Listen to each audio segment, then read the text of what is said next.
100% डोकं दुखायला सुरुवात होती आणि 100% त्याच दृष्टीने आपली विचार जातात. म्हणून आजपासून सकारात्मक विचार करायचे. बिलीफ सिस्टीमला सकारात्मक विचार द्या.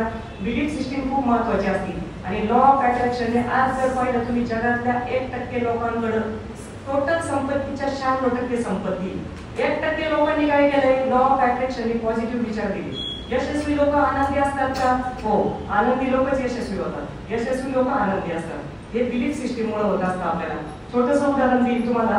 तुम्ही पाहुण्याच्या घरात जाता आणि जेवायला बसता तुम्ही.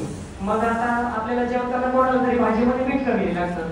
मग ते कुणीतरी सांगते मीठ कमी.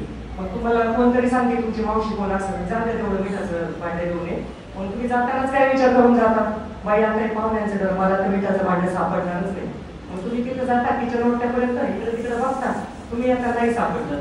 मग ती तुमची मावशी म्हणते चल माझ्या बरोबर, डोळे आहे की नाही तुला? आणि ते समोरच असतं आणि मग ते खरं पण असतं. मग त्यावेळेस ती मावशी म्हणते तुला डोळे आहे की नाही? मिठाचं भांडे इथंच होतं. पण ते डोळे असून पण तुमचं मन काय सांगत असतं जाताना? मला मिठाचं भांडे सापडणार नाही. हेच तुमच्या दैनंदिन आयुष्यात होतं, अभ्यासात होतं. हा चॅप्टर माझ्यासाठी अवघड, मला जमणारच नाही. म्हटलं की जमणार नाही, मला जमणार, नक्की जमणार. आजही मी अभ्यास करते. आजही तुमच्या पुढे येताना मी मनात ठरवून येते मला काय बोलायचं, मला कोणत्या क्राऊड सोबत बोलायचंय, काय बोलायचंय. सरांना मॅडमला मी विचारते इथं काय बोललं गेलं पाहिजे.